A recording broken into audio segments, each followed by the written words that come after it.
Hello friends, welcome back to VOWIAS. Welcome to the discussion on daily MCQ. Today is 1st of November 2021 and now we are going to discuss 5 MCQs based on the current affairs. तो चलिए शुरू करते हैं.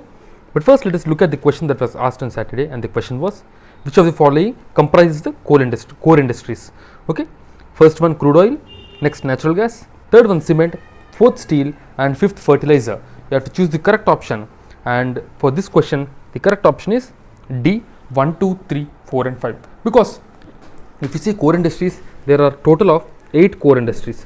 8 core industries, they are coal, crude oil, natural gas, refinery products, fertilizer, steel, cement and electricity. And there is a shortcut for remembering all of these core industries. They are, and the shortcut is CCC FRENS, CCC friends. So C stands for coal, second C stands for crude oil, third C stands for cement, next F stands for fertilizer, R for refinery products, E for electricity, N for natural gas and S for steel. CCC friends. Okay, so if you see all of the core industries, they comprise of approximately 40% in the IIP. IIP is Index of Industrial Production, and among all the sectors which are there in the which are part of this core industry, it is this refinery which has maximum weightage. Refinery has maximum weightage of approximately 28%. After that it is electricity. Okay, so this is all information that we need. So guys, as you know, daily we upload 5 MCQs based on the current affairs. You can solve these MCQs in our Telegram channel as well. Also, after listening to the video, if you want to revise the current affairs on a later date, you can download the solution of all the questions in the PDF format from our Telegram channel. The Telegram channel details are there in the description. Now first let us look at the first question, and the question is, consider the following statements with respect to the Controller and Auditor General. First one, the CAG is the guardian of the public purse and controls the entire financial system at central level only. Second one, the CAG ascertains and certifies the net proceeds of any tax or duty, and his certificate is final on the matter. Here you have to choose the correct option, A 1 only, B 2 only, C both 1 and 2 and D neither 1 nor 2. You have to choose the correct option. So if you see the CAG is nothing but the Controller and Auditor General. Okay, so the CAG basically, you can say he is guardian of public purse of the entire financial system.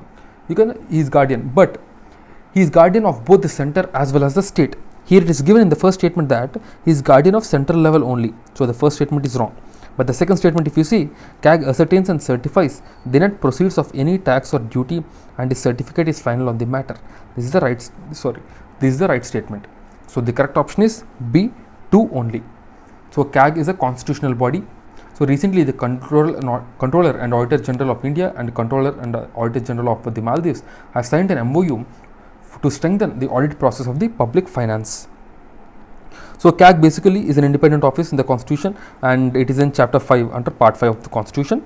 It is mentioned under article 148 to 151 in the Constitution, and CAG is basically the head of the Indian Audit and Account Department. CAG is the guardian of the public purse and controls the entire financial system at both central as well as the state, which we have already discussed. The CAG is appointed by the President of India and is appointed for 6 years or 65 years, whichever is earlier. So all the expenditure of the CAG, and also CAG audits all expenditure from the Contingency Fund and Public Accounts of India, as well as the Contingency Fund and Public Account of the state as well. Okay, now let's look at the second question. Consider the following statements with respect to MGNREGA. First one, reducing urban migration from rural areas is one of the objective of the scheme. Second one, to seek MGNREGA benefits, applicants must be citizen of India. Here you have to choose the correct option, A 1 only, B 2 only, C both 1 and 2 and D neither 1 nor 2. The correct option is C, both 1 and 2. So if you see MGNREGA, it is Mahatma Gandhi National Rural Employment Guarantee Act, which guarantees work for all the rural people. Okay, so according to its own financial statement, the MGNREGA scheme has run out of funds halfway through the financial year, and supplementary budgetary allocation will not come to the rescue for at least another month when the parliamentary session begins, because we are seeing this, or you can say the spike in this MGNREGA scheme has been there because of the migration of people back from the urban to the rural centers because of the COVID-19.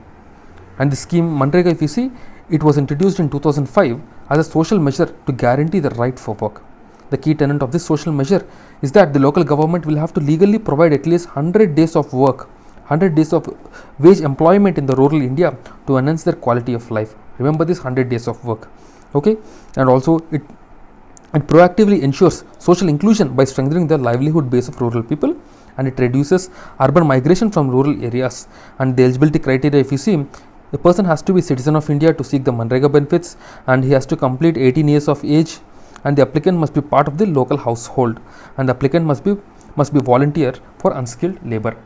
Okay, now let's look at the next question, the third question. The data disclosure framework recently referred in the media is launched by A, EU, B, UN Office on Drugs and Crime, C, BRICS, and D, World Economic Forum. And the correct answer is B, UN Office on Drugs and Crime. The UN Office on Drugs and Crime and the Security Council Counter-Terrorism Committee Executive Directorate have launched the Data Disclosure Framework. It is a tool that outlines the practices developed for responding the data request from foreign criminal justice authorities for countering terrorism investigations. The UN Office on Drugs acts as the Office for Drug Control and Crime Prevention by combining the UN International Drug Control Program and Crime Prevention and Criminal Justice Division of the United Nations Office at Vienna. Okay, now let's look at the fourth question. With respect to the Samudrayan Project, consider the following statements. First one, it is India's first and unique manned ocean mission to carry out deep ocean exploration of living resources. Second one, the project comes under the Ministry of Science and Technology. You have to choose the correct option. A, 1 only, B, 2 only, C, both 1 and 2, and D, neither 1 nor 2. The correct option is D, neither 1 nor 2, because the Samudrayan Project is the India's first and unique unmanned ocean mission, but this is carried out to the deep ocean exploration of non-living resources, but not the living resources. So that's why this statement is wrong. And the second statement, if you see, it is said that it comes under the Ministry of Science and Technology, but it is wrong. It comes under the Ministry of Earth Sciences. Okay, so that's why the second statement is also wrong. So recently, India's first unmanned ocean, and also another important thing, it's a manned ocean mission. Here in this statement, it is given unmanned. Okay, that is also important.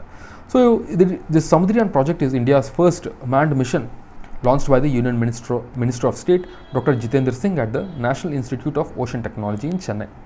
It is first and unique manned mission, and India now joins the elite club of countries like USA, Russia, Japan, France, and China to have such underwater vehicles for carrying out subsea activities. Okay, now let's look at the next question, the fifth question. Economic justice, the objectives of Constitution, has been one of the Indian. It is provided in, basically, it's a previous year CSE question. Economic justice is the objective of Constitution and has been as one of the thing provided in A, the preamble and fundamental right, B, the preamble and directive principle of state policy, C, fundamental right and DPSP, and D, none of the above. The correct option is B, the preamble and DPSP. Economic justice is provided as objective in the preamble. We have the justice which is provided in the preamble. Okay, and also this economic justice is also provided in the you can say it is provided by the directive principle of state policy. Okay, so we talk about justice, social, economic, and political justice. The preamble talks about. This is part of that concept, right? So the same thing is given here. The preamble of Indian Constitution secures social, economic, and political justice of the people. The preamble also gives liberty of thought, expression, belief, faith, and worship. The preamble also gives equality of status and opportunity to its people. And if you see the DPSP ensures social and economic justice to the people. This is another important thing. Okay. So now let's look at the question of the day, and the question of the day is, consider the following statements regarding the effects of inflation. First one, inflation redistributes wealth from debtors to creditors. Second one, during inflation, holding money remains an intelligent economic decision. Third one, generally in case of inflation, the currency of economy depreciates. So which of the above statements are incorrect? A, 1 and 3, B, 2 and 3, C, 1 and 2, and D, 1, 2 and 3. Do give your answer in the comment box, and tomorrow we will discuss this question. And guys, as you know, we provide summaries for Vision Mains Test Series, Vision Monthly Magazine, Vision Prelims Test Series, and Vision PT 365. So as Prelims is completed, now you can focus on your mains by subscribing to our Vision Mains Test Series summaries and Vision Monthly Magazine summaries. These summaries will ensure that you cover maximum content in minimum time, and this will also help in your revision. So do make the best use of this initiative. Okay, so that's it friends for the day. I'll see you again tomorrow with 5 more MCQs. Till then, keep studying and stay tuned. Jai Hind.